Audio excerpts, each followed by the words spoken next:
तो हेलो दोस्तों, कैसे हैं आप लोग। मैं हूं अंकुर और स्वागत है आपका मेरे और आपके अपने चैनल कॉमिक बुक गाय पर। दोस्तों, सबसे पहले तो मैं आप लोगों का थैंक्स कहना चाहूँगा। आपने मेरी व्हाट इफ वाली स्टोरी को काफ़ी ज़्यादा सपोर्ट दिखाया है और आप लोगों के इसी सपोर्ट की वजह से मैंने फैसला किया है कि अब हर संडे को एक व्हाट इफ की स्टोरी आएगी और इस सीरीज़ को हम कहेंगे व्हाट इफ संडे। पर उससे पहले मैं इस व्हाट इफ किड वेजिटा वाली स्टोरी को पूरा ख़त्म करूँगा। ये इस व्हाट इफ स्टोरी का थर्ड पार्ट है, तो मैं इसे अगले 2 पार्ट में ख़त्म करने की कोशिश करूँगा ताकि मैं इस स्टोरी को अच्छी सी एंडिंग भी दे सकूँ और आगे वाली वीडियोस पे काम भी कर सकूँ। अगर आप लोगों के दिमाग में कोई थ्योरी हो या फिर कोई व्हाट इफ सिनेरियो हो तो आप मुझे नीचे कमेंट करके बता सकते हैं। अगर वो मुझे अच्छा लगता है तो मैं उस पे वीडियो ज़रूर बनाऊँगा। तो दोस्तों, जिन लोगों ने अभी तक चैनल को सब्सक्राइब नहीं किया है वो प्लीज़ चैनल को सब्सक्राइब करके बेल आइकन दबा दीजिए, क्योंकि मेरे चैनल पर ऐसी ही स्टोरीज आती रहेंगी। तो चलिए दोस्तों, अब बात करते हैं कि प्लैनेट वेजिटा के ख़त्म होने के बाद क्या होता है। प्लैनेट के तबाह होने से पहले किंग वेजिटा ने ब्रोली को बोला था कि वो अपनी आइडेंटिटी किसी को भी ना बताए। किंग वेजिटा ने ब्रोली को ये भी बोला था कि वो अपनी ट्रेनिंग लगातार जारी रखे ताकि वो अपनी पावर को कंट्रोल कर सके। किंग वेजिटा ये अच्छी तरीके से जानता था कि ब्रोली एक लेजेंडरी सुपर सैयन है और कभी न कभी वो अपनी पावर से अपना कंट्रोल खो सकता है, क्योंकि उसने सैयंस की कहानी में सुना था कि पिछले लेजेंडरी सुपर सैयन ने अपना कंट्रोल खो दिया था और हर जगह तबाही मचाना शुरू कर दिया था और उसकी ताकत इतनी ज़्यादा बढ़ गई थी कि उसने खुद को ही तबाह कर लिया। अब ब्रोली नापा और एडिट्स के साथ है, जो कि आखिरी बचे हुए सैयंस हैं, पर वो किंग वेजिटा की बात को नहीं भूलता और लगातार ट्रेनिंग जारी रखता है। और इसी वजह से रेडिट्स और नापा भी उससे काफ़ी ज़्यादा मोटिवेट होते हैं और वो भी उसके साथ ट्रेनिंग करते हैं।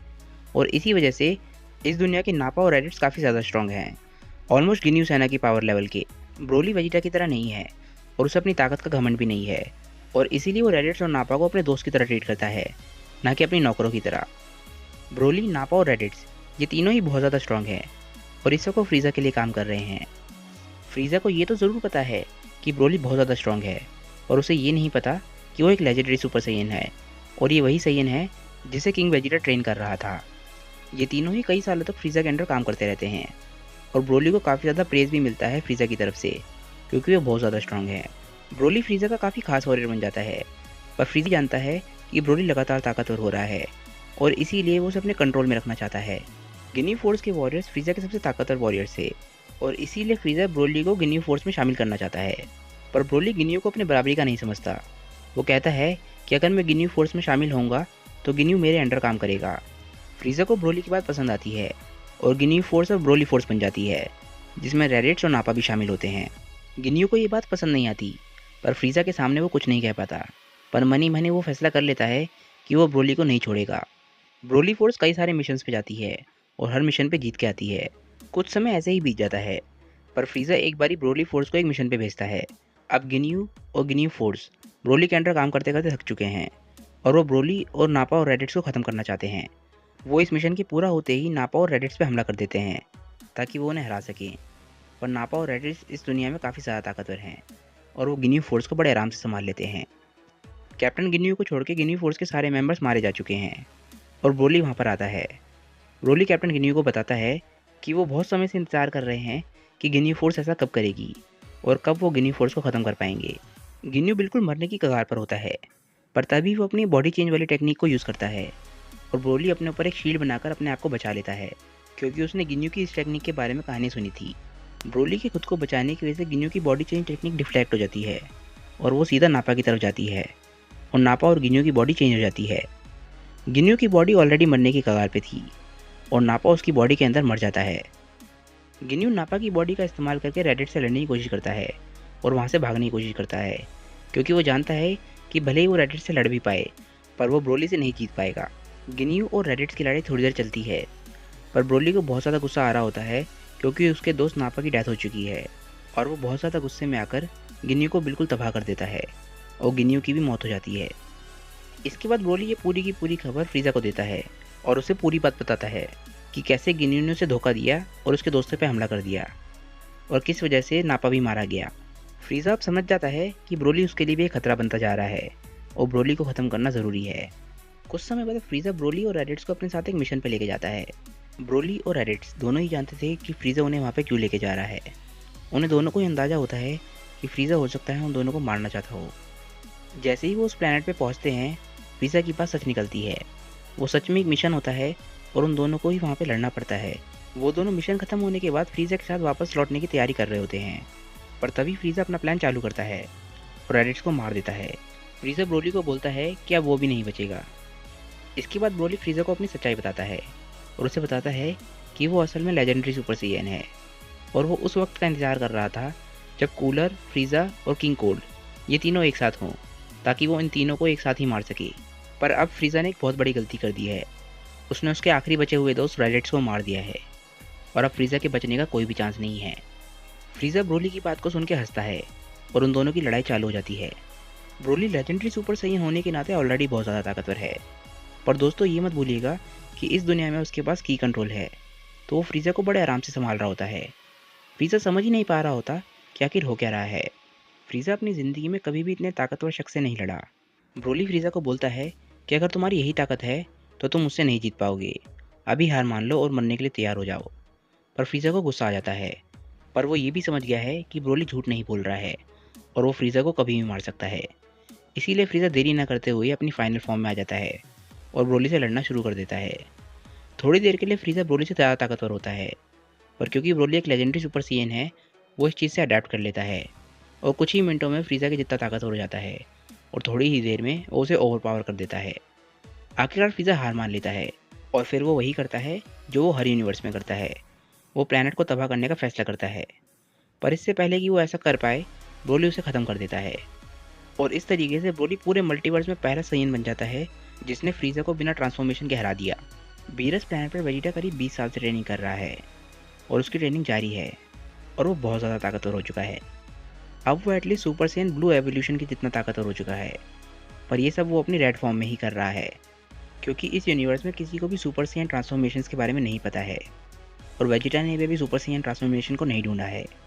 आखिरकार वीस वेजिटा को बता देता है कि प्लैनेट वेजिटा खत्म हो चुका है। वो उसे ये बात इसलिए बताता है क्योंकि फ्रीज़ा, जिसने वेजिटा प्लैनेट को ख़त्म किया था, वो आखिरकार मारा जा चुका है। वीस उसे ये भी बताता है कि फ्रीज़ा को मारने वाला कोई और नहीं, एक साइयन है और वो एक ऐसा साइयन है जिसका पोटेंशियल वेजिटा से भी ज़्यादा है। वेजिटा वीस से बोलता है कि वो जब से बीरस प्लैनेट पर आया है वो ट्रेनिंग कर रहा है। वो कुछ समय चाहता है ताकि वो उस साइयन से मिल सके और देख सके कि वो आखिर कौन है जो इतना ज़्यादा ताकतवर है जिसकी बड़ाई खुद वीस कर रहा है। ब्रोली फ्रीज़ा को हराने के बाद ये नहीं समझ पा रहा होता कि अब वो क्या करेगा, क्योंकि वो फ्रीज़ा की तरह नहीं है और वो दुनिया पे कब्जा नहीं करना चाहता। उसके दोनों साइयन साथी भी मारे जा चुके हैं। तभी उसे कुछ याद आता है। उसे याद आता है कि इस दुनिया में एक और साइयन है जिसके बारे में रेडिट्स ने उसे बताया था। वो असल में है रेडिट्स का भाई और वो फैसला करता है कि अब वो धरती की तरफ जाएगा। वेजिटा और ब्रोली दोनों ही धरती की तरफ निकल जाते हैं। जब तक वो धरती पर पहुंचते हैं तब तक गोकू की लाइफ काफ़ी नॉर्मल चल रही थी, पर धरती पर ब्रोली के आने की खबर गोकू को पहले ही लग चुकी है, क्योंकि एक शख्स ने उसे ये बात ऑलरेडी बता दी है। ये वही साइयन है जो प्लैनेट वेजिटा से बचकर निकल गया था और ये शख्स है पैरेगस। अब आप लोग सोच रहे होंगे कि आखिर पैरेगस कैसे बचा। दोस्तों, जैसे कि मैंने आपको पिछली वीडियो में बताया था, किंग वेजिटा ने एलिट साइयंस की एक मीटिंग रखी थी और पैरेगस भी एक एलिट साइयन है और इसीलिए उसे जेल से निकाल दिया गया था और वो एलिट साइयंस की मीटिंग में आ गया था। पर पैरेगस जानता था कि वो सभी मिलकर भी फ्रीज़ा को नहीं हरा पाएंगे, तो वो किंग वेजिटा को धोखा दे देता है और उस प्लैनेट से बच के पहले ही निकल जाता है ताकि वो अपने बेटे ब्रोली से मिल सके। पर उसे पता चल जाता है कि ब्रोली अब फ्रीज़ा को सर्व कर रहा है और इतने समय से वो अलग अलग प्लैनेट्स पे रेफ्यूज ले रहा था। उसे आखिरकार एक खबर मिलती है कि एक साइयन ने फ्रीज़ा को हरा दिया है और वो साइयन अब धरती की तरफ आ रहा है और इसीलिए उसने सन गोकू को और उसके दोस्तों को ये बात बता दी थी कि ब्रोली धरती की तरफ आ रहा है और वो करीब 1 या 1.5 साल में धरती पर पहुंच जाएगा। गोकू के पास अब बहुत कम समय है खुद को ब्रोली के खिलाफ तैयार करने के लिए, तो वो किंग काय से ट्रेनिंग लेता है और उसके बाद वो ग्रेविटी चेंबर में भी काफ़ी सारी ट्रेनिंग करता है। वो अपना पावर लेवल 5 लाख तक पहुँचाने में कामयाब हो जाता है, पर ब्रोली के खिलाफ ये काफ़ी नहीं है। ब्रोली धरती पर पहुँचता है और गोकू और बाकी जी वॉरियर्स को इसका पता चल जाता है, क्योंकि ब्रोली बहुत ज़्यादा ताकतवर है और उसका पावर लेवल बहुत ज़्यादा है। की कंट्रोल के बावजूद भी उसका पावर लेवल इतना ज़्यादा है कि जी वॉरियर्स उसे आराम से महसूस कर लेते हैं। गोकू, पैरेगस और जी वॉरियर्स ब्रोली तक पहुँचते हैं और ब्रोली जब शिप से निकलता है तो वो सबसे पहले अपने पिता को देखता है और उसे देख के काफ़ी खुश होता है। पैरेगस भी उससे मिलकर काफ़ी खुश होता है। ब्रोली उन सबको सब कुछ बता देता है और सबको समझ आ जाता है कि ब्रोली का दिल साफ है और वो शांति से धरती पर रहना चाहता है। गोकू जानता है कि ब्रोली बहुत ज़्यादा ताकतवर है, पर वो फिर भी ब्रोली से कहता है कि वो उससे लड़ना चाहता है ताकि वो देख सके कि ब्रोली और गोकू की ताकत में कितना फ़र्क है। वो दोनों लड़ते हैं और ब्रोली को गोकू छू भी नहीं पा रहा होता और वो फैसला करता है कि वो ब्रोली को एक दिन पीछे छोड़ के दिखाएगा। और ऐसे ही कुछ समय बीत जाता है। पर कुछ दिनों के बाद एक और सैयन धरती पर आता है। वो ज़्यादा ताकतवर तो नहीं लगता, पर वो ब्रोली से मिलना चाहता है। ये सैयन कोई और नहीं, ये वेजिटा है। तो दोस्तों, आज की वीडियो यहीं पे ख़त्म हो जाती है और अगले वीडियो में हम बात करेंगे कि वेजिटा और ब्रोली के मिलने के बाद क्या हुआ। एक तरीके से देखा जाए तो हमने फ्रीज़ा आर्क को कवर कर लिया है और आगे की वीडियोस में हम कोशिश करेंगे कि जल्द से जल्द आगे की स्टोरी को भी कवर करें। तो आप लोगों को आज की वीडियो कैसी लगी, मुझे नीचे कमेंट करके बताना बिल्कुल मत भूलिएगा। अगर आपको अच्छी लगी हो तो वीडियो को लाइक भी ज़रूर कीजिएगा। आज की वीडियो का लाइक टारगेट है 1000 लाइक्स। आप लोग वीडियो तो देखते हैं पर वीडियो को लाइक नहीं करते। मैं चाहता हूँ आप ज़्यादा से ज़्यादा लाइक्स ठोकें और इस वीडियो को जल्द से जल्द 1000 लाइक्स तक पहुँचा दें। अगर आप लोगों का इस स्टोरी के बारे में कोई क्वेश्चन हो तो आप नीचे कमेंट कर सकते हैं। मैं आप लोगों के डाउट्स को क्लियर करने की पूरी कोशिश करूँगा। चैनल को सब्सक्राइब करके बेल आइकन दबाना बिल्कुल मत भूलिएगा और मुझे आप सोशल मीडिया से भी फॉलो कर सकते हैं। तो चलिए दोस्तों, मैं मिलता हूँ आप लोगों को अपनी नेक्स्ट वीडियो के साथ। तब तक के लिए बाय और थैंक्स फॉर वॉचिंग।